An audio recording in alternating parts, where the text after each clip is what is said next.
The precious Holy Spirit and tongues. The precious Holy Spirit and tongues.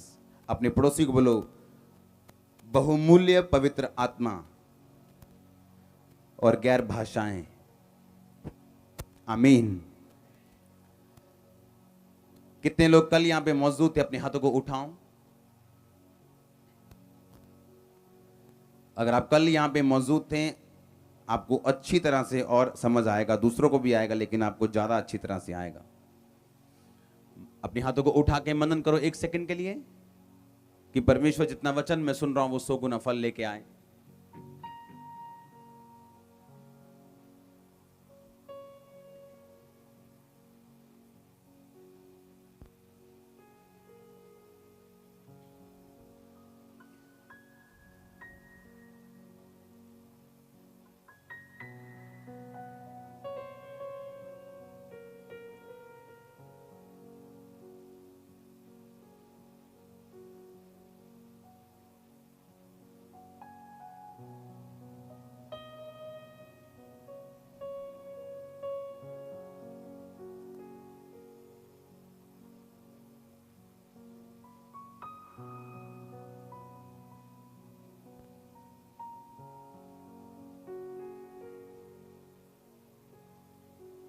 आमीन।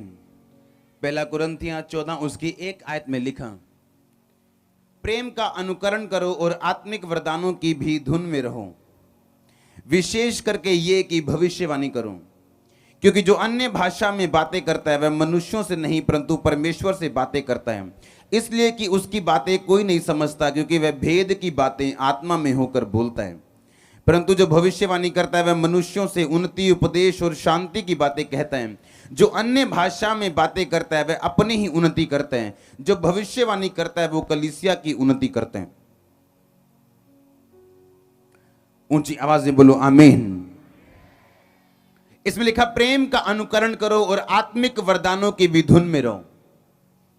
हम धुन उस चीज को बोलते हैं, अगर आपके लाइफ में जैसे क्रिकेट खेलने की धुन लग जाती है लोगों को, हर टाइम वो क्रिकेट के बारे में सोचते हैं, क्रिकेट के बारे में खेलते भी क्रिकेट है, खाते भी क्रिकेट है, क्योंकि उनको धुन लगी रहती है।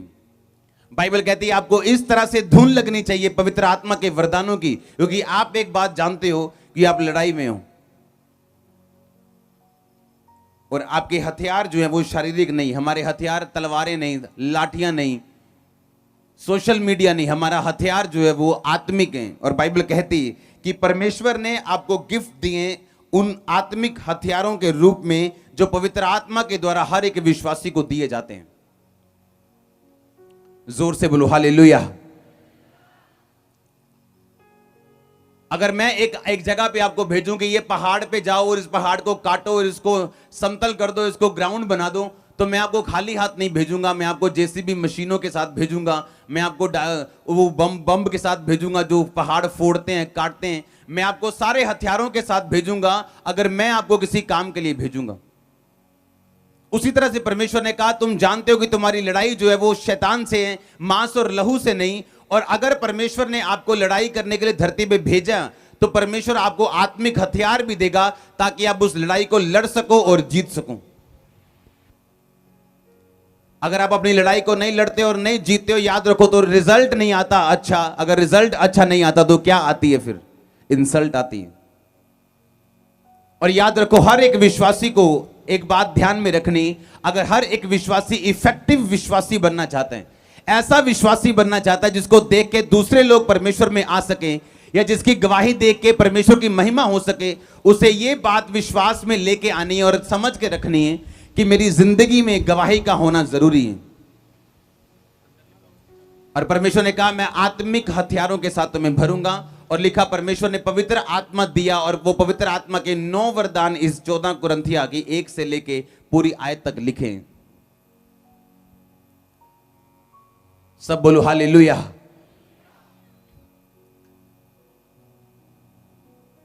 परमेश्वर ने कहा, तो जो पवित्र आत्मा मैं तुम्हें दूंगा वो तुम्हारे साथ रहता है, लेकिन बाद में वो तुम में होगा। जब पेंटिकोस्ट के दिन पवित्र आत्मा उतरा तो अब वो पवित्र आत्मा आपके साथ नहीं रहता, आपके अंदर रहते हैं। आमीन। अगर वो आपके अंदर रहते तो परमेश्वर ने कहा वो पवित्र आत्मा के वरदान है जो आपको जरूरी चाहिए। अगर आप ध्यान से बाइबल में पढ़े तो लिखा एक जगह पे यीशु मसीह को परखने के लिए एक सिक्का लेके आए और बोला, परमेश्वर को बोला कि क्या हमें ये कर देना चाहिए? अगर यीशु मसीह कहते हां हमें कर देना चाहिए, तो जितने भी विश्वासी लोग थे, यहूदी लोग थे, वो सारे परमेश्वर से नाराज हो जाते कि यीशु मसीह खुद हमें एक टैक्स देने के लिए बोल रहे हैं, क्योंकि रोमी सरकार इतना टैक्स लेती थी कि लोगों की हालत बुरी हो चुकी थी। और अगर परमेश्वर यीशु मसीह ये कहते कि नहीं हमें टैक्स नहीं देना चाहिए, तो वो सारे सदूकी और फरीसी शिकायत करते जाके राजा से कि यीशु मसीह लोगों को ये करने के लिए भड़का रहा है कि हमें टैक्स नहीं देना चाहिए। तो यीशु मसीह ने पहला वरदान काम में लेके आए। जो पहला वरदान था बुद्धि का वरदान। बुद्धि का वरदान पवित्र आत्मा जो देता है वो बुद्धि नहीं है जो आम लोगों के पास होती। ये वो बुद्धि है जो परमेश्वर आत्मिक रीति के साथ आपको देते हैं। और परमेश्वर ने कहा क्या है तुम्हारे हाथ में? कहते सिक्का है। परमेश्वर ने कहा इस सिक्के पे मूर्त किसकी है? उन्होंने कहा कैसर की। परमेश्वर ने कहा जो राजा कैसर का है वो कैसर को दो, जो परमेश्वर का है जो परमेश्वर को दो। दूसरी बार पौलुस को पकड़ के ले गए दो लोग, एक सदूकी ग्रुप था, एक फरीसी ग्रुप था, और दोनों पौलुस को इसलिए ले गए कि पौलुस यीशु मसीह का प्रचार करता था, और पौलुस को पकड़ के लेके गए। और बाइबल बताती पौलुस को जब पकड़ के लेके गए तो पौलुस को यह बात मालूम थी कि सदूकी और फरीसी दोनों एक ही टीचिंग पे, एक डॉक्ट्रिन पे विश्वास नहीं करते। एक ग्रुप ये विश्वास करता है कि मुर्दों का जी उठना है, स्वर्गदूत हैं, और दूसरा ग्रुप ये विश्वास करता है कि मुर्दों का जी उठना नहीं है और ना ही स्वर्गदूत हैं। तो पौलुस ने अपना प्रचार शुरू किया, कहता मेरे प्रिय भाइयों मेरा न्याय हो रहा है जी उठने के विषय में, क्योंकि मैं प्रभु यीशु मसीह के जी उठने के बारे में प्रचार कर रहा हूं। वो दोनों ग्रुप आपस में लड़ना लग गए, क्योंकि वो एक ग्रुप कहता था कि जी उठना है ही नहीं, और एक ग्रुप कहता था जी उठना है, और दोनों आपस में लड़े और पौलुस छूटा। कितने मेरी बात समझ रहे हैं? कई बार लोग आपसे क्वेश्चन करेंगे जिसका जवाब अगर आप हां में दोगे तभी फंसोगे, अगर ना में दोगे तब भी फंसोगे। और अगर उस टाइम पवित्र आत्मा आपके पास नहीं है तो आप फंसोगे, लेकिन अगर पवित्र आत्मा के वरदान आप में काम करते हैं आप छूट जाओगे, क्योंकि प्रभु यीशु मसीह ने कहा तुम्हें सांपों की तरह बुद्धिमान रहना है और कबूतरों के नहीं भोले रहना है। आज वो लोग फंसते हैं जिनके पास पवित्र आत्मा के वरदान नहीं, बुद्धि का वरदान नहीं, कब कौन सी बात करनी, क्योंकि बाइबल कहती लोग आपको आपकी मुंह की बात से फंसाएंगे, आप अपनी मुंह की बात से दोषी, अपने मुंह की बात से निर्दोष ठहराए जाएंगे।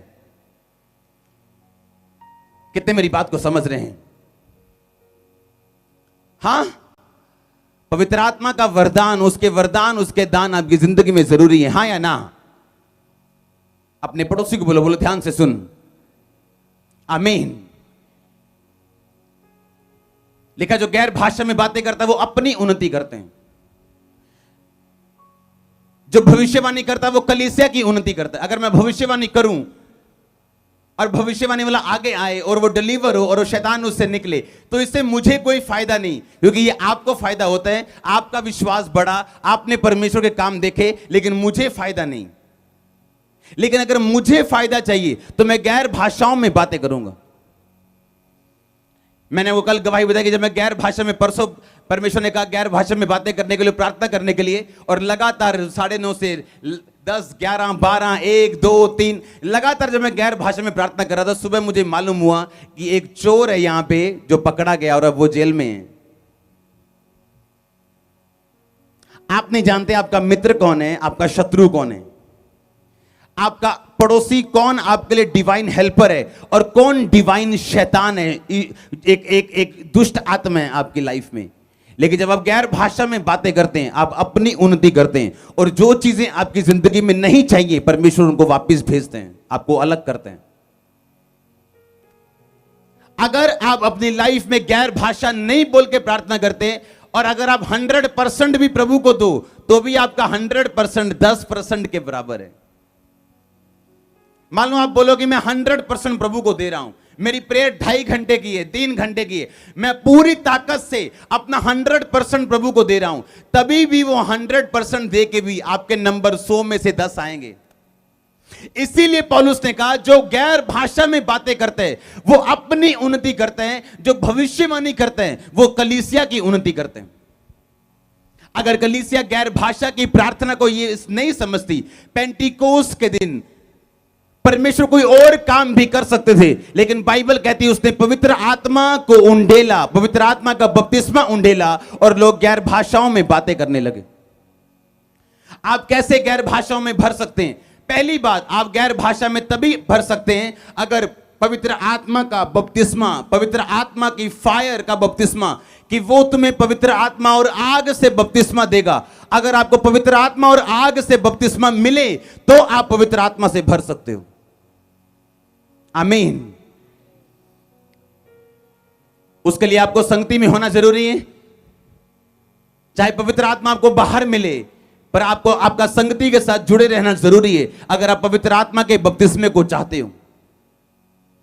पौलुस ऐसे लोगों से मिला, उसने कहा तुमने यीशु मसीह पे विश्वास किया? कहते हाँ किया। कहते क्या पवित्र आत्मा पाया? कहते उसकी तो चर्चा तक नहीं सुनी। तो लिखा पौलुस ने उन पे हाथ रखे, यीशु मसीह के नाम में बपतिस्मा दिया और वो अन्य अन्य भाषाएं बोलने लगे और पवित्र आत्मा से परिपूर्ण हो गए।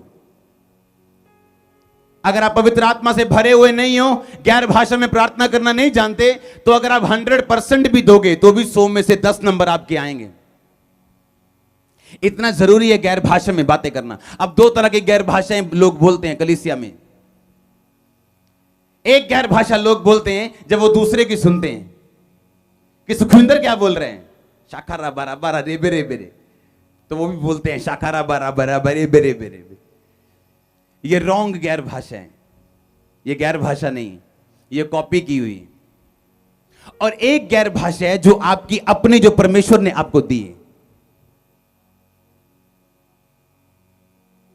ये गैर भाषा कोई कोर्स नहीं है 6 दिन का, कि पहले दिन राबा राबा बोलना है, दूसरे दिन शिका शिका बोलना है और 6 दिन में कोर्स पूरा हो जाएगा। No no no no no, ये पवित्र आत्मा आपको देता है।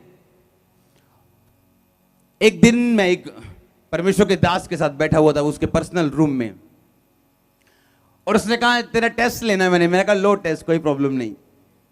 उन्होंने एक गीत बजाया अपने मोबाइल के ऊपर जो गैर भाषा में था। परमेश्वर का एक दास गैर भाषा में गीत गा रहा था। उन्होंने कहा बता ये गैर भाषा में क्या बोल रहा है ये परमेश्वर का दास, पवित्र आत्मा ये गैर भाषा में क्या बोल रहे हैं। मैंने अपनी आंखें बंद की, मैंने गीत को सुना और मैंने बताया कि पवित्र आत्मा इसमें यह बोल रहा है कि अंत के दिन नजदीक हैं और हमें तैयारी करनी चाहिए। सुनो, मेरे को मालूम नहीं था कुछ भी। जैसे ही उन्होंने अपना YouTube मेरे को दिखाया, कहते देख, उस सॉन्ग का नाम था, मैंने वो सॉन्ग कभी नहीं सुना था, मैंने वो सॉन्ग कभी नहीं सुना, कभी नहीं देखा। जब मैंने वो सॉन्ग का हेडिंग देखा तो उसमें हेडिंग था song of the last days. तो उन्होंने बताया, कहते तेरा एंटीना ठीक काम कर रहे हैं कि तू पकड़ रहे हैं। क्योंकि जब भी गैर भाषा का मतलब लोग क्या समझते हैं, मान लो एक बंदा गैर भाषा बोल रहे हैं। गैर भाषा है आपके पास? गैर भाषा बोलते हैं? बोलो। निम्रेंदा नमासो खो रबा रबा सिखरे। कोई भी बंदा मान लो गैर भाषा बोलते हैं, आपको ऐसा लगता है कि ये शब्दों में कुछ है, लेकिन अगर आप स्पिरिचुअल हैं, आप शब्दों पे नहीं जाएंगे, आप मैसेज रिसीव करेंगे अपनी स्पिरिट में जो होली स्पिरिट आपको दे रहे हैं। जब वो बंदा गैर भाषा बोलता है, अगर वो परमेश्वर की ओर से, अगर वो खाली नहीं है, अगर वो परमेश्वर की ओर से, आपको एक मैसेज मिलेगा अपनी स्पिरिट में, और वो मैसेज राइटली परमेश्वर की ओर से होगा। ऐसा हुआ जब कलीसिया में गैर भाषा में प्रार्थना शुरू हुई, परमेश्वर ने केस मेंशन करने शुरू कर दिए लोगों के विषय में, क्योंकि वो गैर भाषा के बाद परमेश्वर अपना मैसेज रिलीज करता है।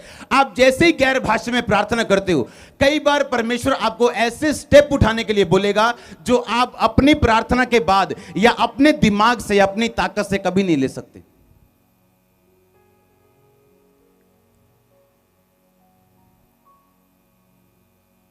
आप इमेजिन करो, आप सुबह ऑफिस में आ रहे हो और एक बंदा आपको मिलता है और ऐसे प्रणाम करता है झुक के। कैमरामैन थोड़ा जूम आउट करके दिखाना, झुक के ऐसे। हाँ, आपको लगता है वाह क्या इंसान है, कितना अधीन है। और जब 3 दिन बाद आपको पता चले वो चोर है, आप बोलोगे वाह क्या परमेश्वर है। जो गैर भाषा से जाहिर करता है। हां, आप धोखा खा सकते हो अगर आप गैर भाषा बोलने वाले इंसान नहीं हो तो। इस फेक दुनिया में आपको नहीं पता आपका मित्र कौन है, आपका शत्रु कौन है। जो दुनिया ऊपर से हंसती और पीछे उसका कुछ और इंटेंशन है, आपको नहीं मालूम कौन आपका और कौन आपका नहीं। अगर आप गैर भाषा बोलने वाले व्यक्ति हैं, यीशु मसीह के नाम में आप सेफ हैं, यीशु मसीह के नाम में आप सुरक्षित हैं। लेकिन अगर आज चर्च को मैं बोलूं कि अपनी अपनी प्रेयर रिक्वेस्ट लिखो, तो आप में से 99% लोग यही लिखेंगे, मुझे ये चाहिए, मुझे वो चाहिए, मुझे वो चाहिए, मेरा काम बन जाए। और 1% लोग भी ऐसे नहीं होंगे जो लिखेंगे, मुझे पवित्र आत्मा का बपतिस्मा चाहिए। यूहन्ना ने कहा, मैं तुम्हें पानी से बपतिस्मा देता हूं, पर मेरे बाद एक व्यक्ति आने वाला है जिसकी जूती का तस्मा बांधने और खोलने के मैं योग्य नहीं हूं, पर वो तुम्हें पवित्र आत्मा और आग से बपतिस्मा देगा। उसने ये नहीं कहा वो तुम्हें हील करेगा, जबकि यीशु मसीह ने कोड़े खाए हमारी चंगाई के लिए। उसने ये नहीं कहा वो तुम्हें आजाद करेगा, वो तुम्हें ब्लेस करेगा। उसने एक ही बात बोलनी थी, इंपॉर्टेंट वाली, क्योंकि जब आप मान लो अपने पिता को, भाई को, अपनी माँ को, अपने बच्चे को बस स्टैंड छोड़ने के लिए या एयरपोर्ट छोड़ने के लिए जाते हो और बस आ गई या उसे एयरपोर्ट में अभी अपनी एंट्री करवानी है, तो आप 2-4 बातें उसे बोलना चाहते लेकिन बोल नहीं पाए। अब आप सबसे इंपॉर्टेंट बात उसे बोलोगे जाते वक्त। अगर आपके पास एक ही बात बोलने का टाइम है, हाँ, आप सबसे इंपॉर्टेंट बात बताओ, ए ये वाला काम, ये चाबी वहां पड़ी है, ये तेरे फोन का ये प्रॉब्लम ऐसे है, हाँ या ना? क्योंकि आपके पास टाइम नहीं है, आप एक ही बात बोल सकते हो। यूहन्ना ने एक बात बोली, उसने कहा मेरे बाद जो आने वाला है वो तुम्हें पवित्र आत्मा और आग से, फायर से बैप्टाइज करेगा। क्योंकि ये सबसे इंपॉर्टेंट चीज है आज क्राइस्ट की बॉडी में। अगर आज कलीसिया पवित्र आत्मा और आग के साथ बपतिस्मा नहीं ले पाई, तो ये कलीसिया अगर फुल भी देगी, अपना 100% भी देगी, तो भी उसके 100 में से 10 नंबर आएंगे। अगर वो 100% अपना देगी तो आपको मालूम नहीं होगा आपने करना क्या है, आप कंफ्यूज रहोगे, आपको मालूम नहीं आपने जाना क्या है, आपने पूछना क्या है, करना क्या है, करना कैसे, क्योंकि आप अपनी भाषा से प्रार्थना कर रहे हो जो सिर्फ 10% करनी चाहिए और 90% गैर भाषा में प्रार्थना करनी चाहिए। पौलुस ने कहा मैं सबसे अधिक गैर भाषाओं में बोलता हूं। और सबसे अधिक कलीसिया किसने बनाई? पौलुस ने। सबसे अधिक मिरेकल किसने किए? पौलुस ने। सबसे अधिक पत्रियां किसने लिखी? पौलुस ने। सबसे अधिक सन्स एंड डॉटर्स किसके थे? पौलुस के। सबसे ज्यादा मिनिस्ट्री में पैसा किसने बोआ? पौलुस ने। कहता सबसे अधिक गैर भाषाओं में कौन बोला? पौलुस। में जो गैर भाषा में प्रार्थना करते हैं, मैं बढ़ना चाहता हूं जी, मैं आत्मा में बढ़ना चाहता हूं, मैं सेवा में बढ़ना चाहता हूं, मैं क्या करूं? तुम गैर भाषा में प्रार्थना करो। क्योंकि बाइबल कहती है जो गैर भाषा में प्रार्थना करता है वो अपनी उन्नति करते हैं। अपनी उन्नति, शरीर की, प्राण की, आत्मा की अपनी उन्नति, अपने परिवार की उन्नति, जो कुछ मेरे साथ जुड़ा है उसकी उन्नति वो करते हैं। तो सिंपल है बाइबल।